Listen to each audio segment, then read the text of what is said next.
ಆಮೇಲೆ ಕೆಲವೊಮ್ಮೆ ಈಗೆಲ್ಲ ಹೊಸದಾಗಿ ಯುವಕರು ಕೃಷಿ ಮಾಡಕ್ಕೆ ಬರ್ತಾ ಇದ್ದಾರೆ. ಅವ್ರನ್ನ ಸರ್ಕಾರ ಯಾವ ರೀತಿಯಲ್ಲಿ ಪ್ರೋತ್ಸಾಹಿಸ್ಬೋದು ಅನ್ನೋದಕ್ಕೆ ಒಂದು ಉದಾಹರಣೆ ನಾನು ಕೊಡ್ತೇನೆ. ಈಗ ಸಾಧಾರಣವಾಗಿ ನಮ್ಮ ರೈತರಿಗೆ 2 ಲಕ್ಷ ಕೋಟಿ 3 ಲಕ್ಷ ಕೋಟಿ ನಾವು ಗೊಬ್ಬರಕ್ಕೆ ಸಬ್ಸಿಡಿ ಕೊಡ್ತಾ ಇದ್ದೀವಿ ಅಂತ ಸರ್ಕಾರ ಒಂದು ಕಡೆ ಹೇಳ್ತಾ ಇದೆ. ಇನ್ನೊಂದು ಕಡೆ ಎಲ್ಲರೂ ನೈಸರ್ಗಿಕ ಕೃಷಿಗೆ ಬನ್ನಿ, ಭೂಮಿ ಎಲ್ಲ ಬರಡಾಗ್ತಾ ಇದೆ, ಜನ ರೋಗ ರುಜಿನಿಗೆ ಗುಳಾಗ್ತಾ ಇದ್ದಾರೆ, ಆಹಾರ ಎಲ್ಲ ಕೆಟ್ಟೋಗ್ತಾ ಇದೆ, ಜನರ ಆರೋಗ್ಯ ಕೆಡ್ತಾ ಇದೆ, ಅದರಿಂದ ಹಾಸ್ಪಿಟಲ್ಗಳ ಸಂಖ್ಯೆ ಜಾಸ್ತಿ ಆಗ್ತಾ ಇದೆ ಅಂತ ಒಂದು ಕಡೆ ಸರ್ಕಾರ ಹೇಳುತ್ತೆ. ಇನ್ನೊಂದು ಕಡೆ ಹೊಸದಾಗಿ ಬಂದು ಯಾರು ಫರ್ಟಿಲೈಸರು ಕೆಮಿಕಲ್ಲು ಬಳಸದೆ ಕೃಷಿ ಮಾಡ್ತಾರೆ ಅವ್ರಿಗೆ ಸರ್ಕಾರ ಪ್ರೋತ್ಸಾಹಿಸ್ತಾ ಇಲ್ಲ.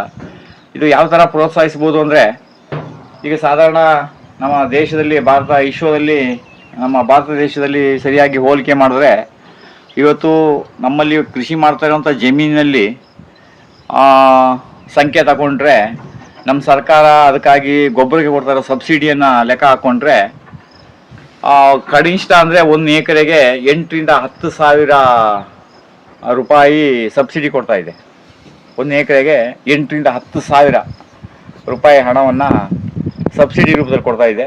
ಇನ್ನು ಕೆಲವೊಮ್ಮೆ ಅದರ ಅಂಕಿಅಂಶ 15,000 to 20,000ಕ್ಕೂ ಅದು ರೀಚ್ ಆಗುವಂಥದ್ದು ಇದೆ. ಈ ಮೆಡಿಷನು, ಈ ಬೀಜಗಳು, ಈ ಗೊಬ್ಬರಗಳು ಇದನ್ನೆಲ್ಲ ಕಂಪೇರ್ ಮಾಡಿದ್ರೆ ಆ ರೀತಿಯ ಒಂದು ಅಂಕಿಅಂಶ ಇದೆ. ಇದನ್ನೇ ಸರ್ಕಾರ ಕೃಷಿ ಅಧಿಕಾರಿಗಳ ಮೂಲಕ ಯಾರ್ಯಾರು ಈ ರೀತಿ ಗೊಬ್ಬರ ಬಳಸ್ತಾನೆ, ಕೀಟನಾಶಕ, ಕಳೆನಾಶಕ, ರಸಗೊಬ್ಬರ ಬಳಸ್ತಾನೆ, ಯಾರು ಭೂಮಿಯನ್ನು ಈ ರೀತಿ ಡೆವಲಪ್ ಮಾಡ್ತಾ ಇದ್ದಾರೆ ಅಂಥವ್ರಿಗೆ ಆ ಸಬ್ಸಿಡಿ ಹಣವನ್ನು ಅವ್ರು ಕೊಡ್ಬೋದು. ಇವಾಗ ಉದಾಹರಣೆಗೆ ಯೂರಿಯಾಕ್ಕೆಲ್ಲ ಒಂದು 4,000 5,000 ರೂಪಾಯಿ ಇದ್ದರೆ ಸರ್ಕಾರ ಅದಕ್ಕೆ 2,000ಕ್ಕೂ ಹೆಚ್ಚು ಸಬ್ಸಿಡಿಯನ್ನು ಕೊಡ್ತಾ ಇದೆ. ಅದೇ ರೀತಿ DAP, ಆಮೇಲೆ ಇನ್ನೇನೇನೋ ಗೊಬ್ಬರಗಳಿವೆ, ಅವೆಲ್ಲ ಹೆಸರು ನಮಗೆ ಮರ್ತೋಗಿದೆ. ಒಟ್ಟಿನಲ್ಲಿ ರಾಸಾಯನಿಕ ಗೊಬ್ಬರಗಳಿಗೆ ಸರ್ಕಾರ ಕೊಡುವಂಥ ಸಬ್ಸಿಡಿಯಲ್ಲಿ 1 ಎಕರೆಗೆ ಸರಾಸರಿ ಎಷ್ಟು ಸಬ್ಸಿಡಿ ಕೊಡ್ತಾ ಇದ್ದಾರೆ, ಅಷ್ಟು ಹಣವನ್ನು ಯಾರು ನೈಸರ್ಗಿಕ ಕೃಷಿಗೆ ಬರ್ತಾ ಇದ್ದಾರೆ ಅವ್ರನ್ನ ಗುರುತಿಸಿ, ಕೃಷಿ ಅಧಿಕಾರಿಗಳು ಅದನ್ನು ಗುರುತಿಸಿ ಅವರಿಗೆ ಅದರ ಹಣವನ್ನು ಕೊಟ್ಟಾಗ ನೈಸರ್ಗಿಕ ಕೃಷಿ ಮಾಡೋಕ್ಕೆ ಜನ ಮುಂದೆ ಬರ್ತಾರೆ. ಮತ್ತು ಯಾರು ನೈಸರ್ಗಿಕ ಕೃಷಿ ಮಾಡ್ತಾ ಇದ್ದಾರೆ ಅಂಥವ್ರನ್ನ ಗುರುತಿಸಿ ಅವ್ರಿಗೆ ಸರ್ಕಾರದ ಕೆಲವು ಸೌಲಭ್ಯಗಳನ್ನ ನೇರವಾಗಿ ಅವ್ರ ಕೈಗೆ ಕೊಡೋದು ಮಾಡಿದಾಗ ಜನರು ಅದಕ್ಕೆ ಹೆಚ್ಚು ಪ್ರೋತ್ಸಾಹಿಸ್ಬೋದು. ಮತ್ತು ಇದ್ರ ಬಗ್ಗೆ ಕೃಷಿ ಸಚಿವರು ಗಮನಿಸಬೇಕು. ಕೇವಲ ಭಾಷಣ, ವೇದಿಕೆ, ಸನ್ಮಾನ ಈ ಕಾರ್ಯಕ್ರಮದಲ್ಲಿ ಬದುಕೊಂಡು ಬರೀ ರಾಜಕೀಯ ಮಾತಾಡ್ಕೊಂಡು ಹೋದರೆ ಕೇವಲ ಬೇರೆ ಮಿನಿಸ್ಟ್ರಿಗಳ ಥರ ಕೃಷಿ ಅಧಿಕಾರಿನೂ ಆಗಿಬಿಟ್ರೆ ಭಾಳ ದುರಂತ. ಅದು ಕೇಳಿದ್ರೆ ಎಲ್ಲರೂ ಹೇಳೋದು ಇಷ್ಟೇ, ಒಬ್ಬ ಗ್ರಾಮ ಪಂಚಾಯತಿ ಸದಸ್ಯನಿಂದ ಪ್ರಧಾನಿ ರಾಷ್ಟ್ರಪತಿವರೆಗೂ ತಗೊಂಡ್ರು ಎಲ್ಲರೂ ಹೇಳೋದು ನಾನು ರೈತನ ಮಗನೇ ಅಂತ. ರೈತನ ಮಗ ಅಂತ ಹೇಳಿದ್ರೆ ಏನು, ಯಾವುದೋ ಆಧಾರದಲ್ಲಿ ದಾಖಲೆಯಲ್ಲಿ ಇರ್ಬೋದು, ಅಥವಾ ಯಾವುದೋ ಒಂದಿನ ಜಮೀನಿಗೆ ಹೋಗಿ ಬಂದಿರ್ಬೋದು, ಅಥವಾ 2ನೇ ಕ್ಲಾಸು 3ನೇ ಕ್ಲಾಸಿಗೆ ಇದ್ದಾಗ ಒಂದು ಸಲ ಜಮೀನು ಹತ್ರ ಹೋಗಿ ಬಂದಿರ್ಬೋದು, ಅಥವಾ ನಿಮ್ಮ ಹೆಸರಿನಲ್ಲಿ ಸ್ವಲ್ಪ ಕೃಷಿ ಭೂಮಿ ಇರ್ಬೋದು.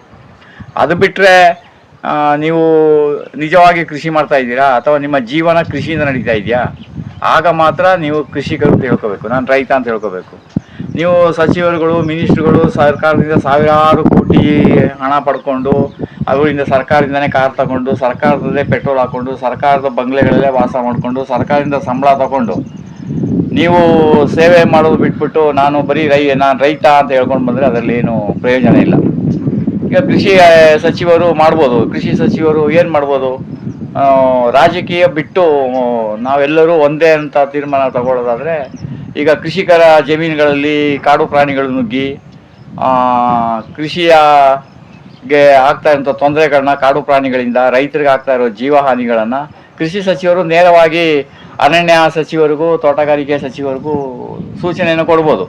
ಈಗ ಅರಣ್ಯ ಸಚಿವರಿಗೆ ನೇರವಾಗಿ ಕೇಳ್ಬೋದು ಕೃಷಿ ಸಚಿವರು, ನೋಡಿ ನಿಮ್ಮ ಕಾಡು ಪ್ರಾಣಿಗಳು ಬಂದು ರೈತರಿಗೆ ಈ ಥರ ತೊಂದರೆ ಆಗ್ತಾ ಇದೆ, ಇಷ್ಟು ನಷ್ಟ ಆಗ್ತಾ ಇದೆ ಅಂತೇಳಿ ರೈತರಿಗೆ ಕೇಳೋಕ್ಕೆ ಮೊದಲು ಕೃಷಿ ಸಚಿವರು ಅರಣ್ಯ ಸಚಿವರನ್ನ ಕೇಳಬೇಕು. ಇದ್ರ ಬಗ್ಗೆ ನಿಮ್ಮ ಅಭಿಪ್ರಾಯ ಏನಿದೆ ತಿಳಿಸಿ, ಕಾಮೆಂಟ್ ಮಾಡಿ, ತೊಂದರೆ ಏನಿಲ್ಲ. ಈಗ ನಮ್ಮ ರೈತರಿಗೆ ತೊಂದರೆ ಆಗ್ತಾ ಇದೆ ಅಂತೇಳಿ ಕೃಷಿ ಸಚಿವರು ಏನು ಮಾಡಬೇಕು, ಅರಣ್ಯ ಸಚಿವರಿಗೆ ಪ್ರಶ್ನೆ ಮಾಡಬೇಕು, ನೋಡಿ ಇಷ್ಟು ಹುಲಿ, ಕಾಡು, ಸಿಂಹ ಬಂದು ನಮ್ಮಲ್ಲಿ ಬೆಳೆ ಹಾಳು ಮಾಡ್ತಾ ಇದೆ, ಇಷ್ಟು ಜನ ರೈತರನ್ನ ತಿಂದಾಗ್ತಾ ಇದೆ, ರೈತರು ಇವರು ಭಾಳ ಕಂಗೆಟ್ಟಿದ್ದಾರೆ, ಹೆದರ್ಕೊಂಡಿದ್ದಾರೆ, ಕೃಷಿ ಜಮೀನಿಗೆ ಹೋಗೋದೇ ಭಯ ಪಡ್ತಾ ಇದ್ದಾರೆ, ಮೊದಲೇ ಕೃಷಿ ಜಮೀನಿಗೆ ಹೋಗ್ತಾ ಇಲ್ಲ, ಅದ್ರ ಮಧ್ಯದಲ್ಲಿ ಈ ಥರ ಕಾಡು ಪ್ರಾಣಿಗಳು ಬಂದಿದೆ ಅಂದಾಗ ರೈತರು ಅದನ್ನು ಭೂಮಿಯೊಳಗೆ ಹೋಗೋದಿಲ್ಲ.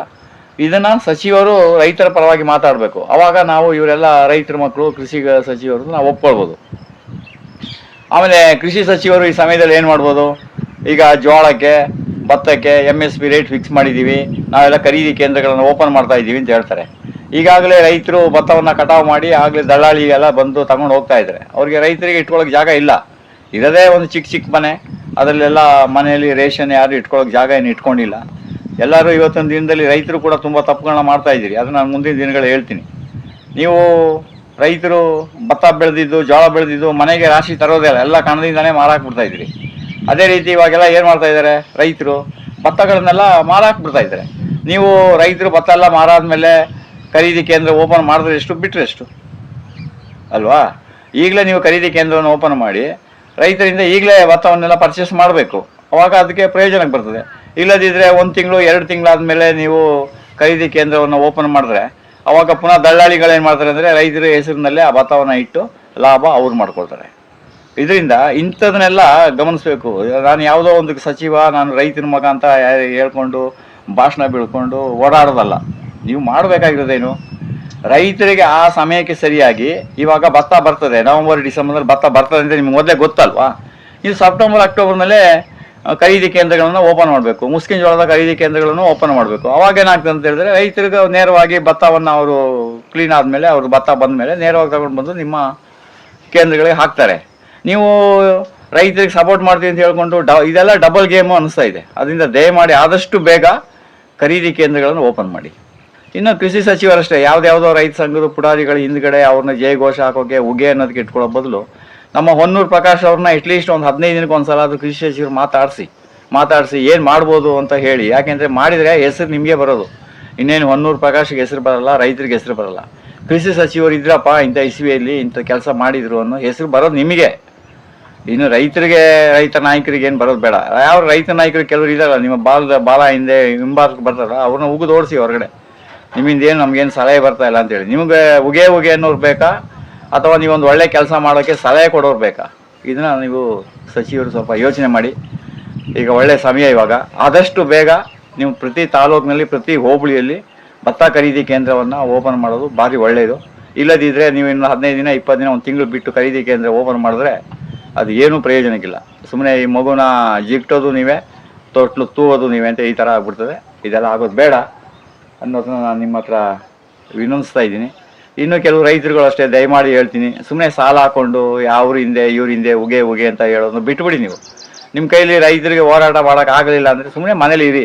ಆ ಹೋರಾಟ ಮಾಡೋರಾದ್ರೂ ಮಾಡ್ಕೊಳ್ತಾರೆ. ಸುಮ್ಮನೆ ಸಾಲ ಹೊತ್ಕೊಂಡು ಒಂದು ಭೂಮಿ ಉಳಲ್ಲ, ಏನಿಲ್ಲ, ದೇಹ 80-90 kg ಬೆಳೆಸ್ಕೊಂಡು, ಹೊಟ್ಟೆ 1-2 ಅಡಿ ಮುಂದೆ ಬರೆಸ್ಕೊಂಡು, ನಾನು ರೈತ ಅಂದ್ಕೊಂಡು ಹಸಿರು ಟವಲ್ ಹಾಕ್ಕೊಂಡು ಯಾವುದ್ಯಾವುದೋ ರಾಜಕೀಯ ಪಕ್ಷಕ್ಕೆ, ಯಾವುದ್ಯಾವುದೋ ಹಣಕ್ಕಾಗಿ ನೀವು ಅವ್ರ ಹಿಂದೆ ಉಗೆ ಅಂದರೆ ಅದು ದೊಡ್ಡ ಶಾಪ ನಿಮಗೆ. ಆ ಹಣವನ್ನು ನೀವು ತಿನ್ನೋಕ್ಕೆ ಉಳಿಯಲ್ಲ. ಯಾಕೆಂದರೆ ಮೈಗೆಲ್ಲ ಕಾಯಿಲೆ ಬಂದ್ಬಿಡ್ತದೆ.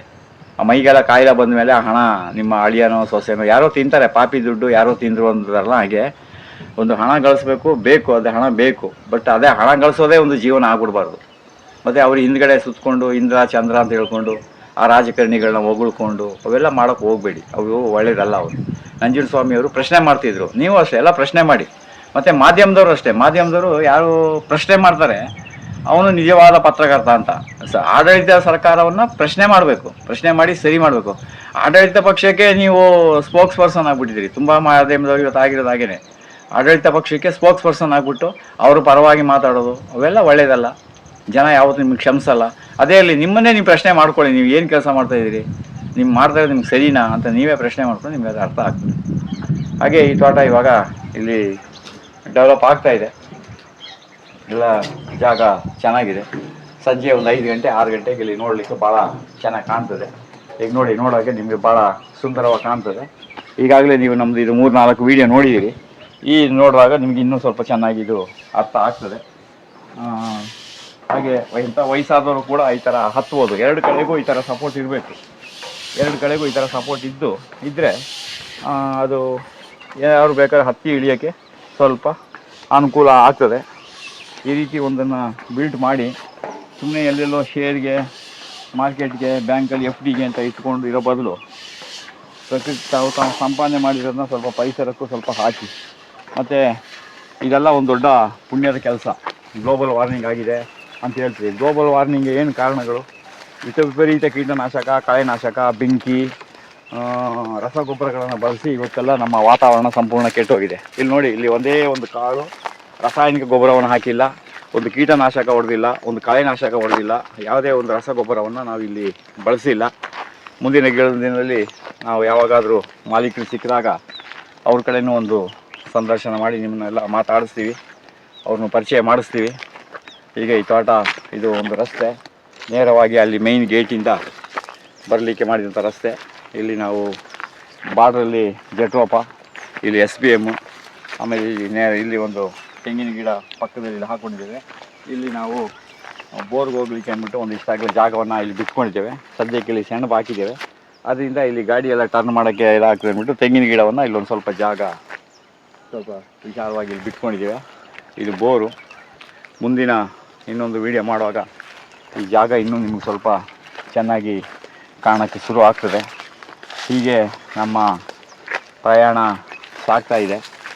ಈಗೆಲ್ಲ ನಾವು ಪ್ರತಿದಿನ ಒಂದು ವಿಡಿಯೋವನ್ನು ನಿಮಗೆ ಹಾಕ್ತಾಯಿದ್ದೀವಿ. ಅದು ಇವಾಗ ಮೊದಲೆಲ್ಲ ನಾವು ಚಿಕ್ಕವರಾಗಿದ್ದಾಗ ಪ್ರತಿದಿನ ಸಂಜೆ ನಮ್ಮ ಬೆಂಗಳೂರು ಆಕಾಶವಾಣಿಯಲ್ಲಿ 6:40ಕ್ಕೆ ಕೃಷಿ ವಾರ್ತೆ ಬರ್ತಾಯಿತ್ತು. ಪ್ರತಿದಿನ 6:40ಕ್ಕೆ ಕೃಷಿ ವಾರ್ತೆ ಬರ್ತಾಯಿತ್ತು. ಇವಾಗ ಬರ್ತಾ ಇದೆಯೇನೋ ಗೊತ್ತಿಲ್ಲ, ಬರ್ತಾ ಇರ್ಬೋದು. ನಮಗೆಲ್ಲ ಅದೆಲ್ಲ ಕೇಳೋಕ್ಕೆ, TV ನ್ಯೂಸ್ ನೋಡೋಕ್ಕೆ ಎಲ್ಲ ನೋಡೋಕ್ಕೆ ಟೈಮ್ ಇಲ್ಲ. ಹಾಗೆ ನಾವು ಕೂಡ ಪ್ರತಿದಿನ 6 ಗಂಟೆಗೆ ನಮ್ಮ ಪ್ರಜ್ವಲು ಕರೆಕ್ಟ್ ಪ್ರತಿದಿನ ಸಂಜೆ 6 ಗಂಟೆಗೆ ನಿಮಗೆ ಒಂದೊಂದು ವೀಡಿಯೋನ ಹಾಕ್ತಾಯಿದ್ದಾರೆ. ಅದನ್ನ ನೋಡಿ ಪ್ರೋತ್ಸಾಹಿಸಿ. ಆಮೇಲೆ ಯಾರಿಗಾದ್ರೂ ಇದು ಅವಶ್ಯಕತೆ ಇದೆ ಅಂದರೆ ನಿಮ್ಮ ಗ್ರೂಪ್ಗಳಿಗೆ ಶೇರ್ ಮಾಡಿ. ಆಮೇಲೆ ಇದನ್ನು ಸೆಂಡ್ ಮಾಡಿ. ಆಮೇಲೆ ಏನು ಹೇಳ್ತಾರೆ, ಸಬ್ಸ್ಕ್ರೈಬ್ ಮಾಡ್ಕೊಳ್ಳಿ. ರೈತರ ಚಾನಲ್ ಇದು ಸುಮಾರು ಈಗಾಗಲೇ ನಾವು ಒಂದು 230-240 ವೀಡಿಯೋಗಳನ್ನ ನಾವು ಕೃಷಿಗೆ ಸಂಬಂಧಪಟ್ಟಂತೆ ಹಾಕಿದ್ದೀವಿ. ಅದರಲ್ಲಿ ಬಹುತೇಕ ನಿಮಗೆ ಎಲ್ಲ ರೀತಿಯ ಮಾಹಿತಿಗಳು ಸಿಗ್ತವೆ. ಆಮೇಲೆ ಇನ್ನೂ ಯಾವುದ್ರ ಬಗ್ಗೆ ನಾನು ಮಾತಾಡಬೇಕು ಮತ್ತು ಯಾವುದ್ರ ಬಗ್ಗೆ ಮಾಹಿತಿ ಕೊಡಬೇಕು ಅನ್ನೋದನ್ನ ನೀವು ಕಮೆಂಟ್ ಮೂಲಕ ಮಾಡಿ ಹೇಳಿ ತೋರಿಸಿ. ಅದು ನಾವು ಸಾಧ್ಯವಾದರೆ ಅದಕ್ಕೆ ಸಂಬಂಧಪಟ್ಟಂತೆ ನಿಮಗೆ ಅದ್ರ ಜೊತೆಗೆ ನಾವು ಸ್ಪಂದಿಸ್ತೇವೆ. ಅದ್ರ ಬಗ್ಗೆ ನಮಗೆ ತಿಳಿದಿರೋಂಥದ್ದು ನಮ್ಮ ಅನುಭವದ ವಿಚಾರಗಳನ್ನು ನಿಮ್ಮ ಜೊತೆಗೆ ಹಾಕ್ಕೊಂಡು ಹಂಚ್ಕೊಳ್ತೇವೆ. ಒಳ್ಳೆಯದಾಗಲಿ. ನಮಸ್ತೆ.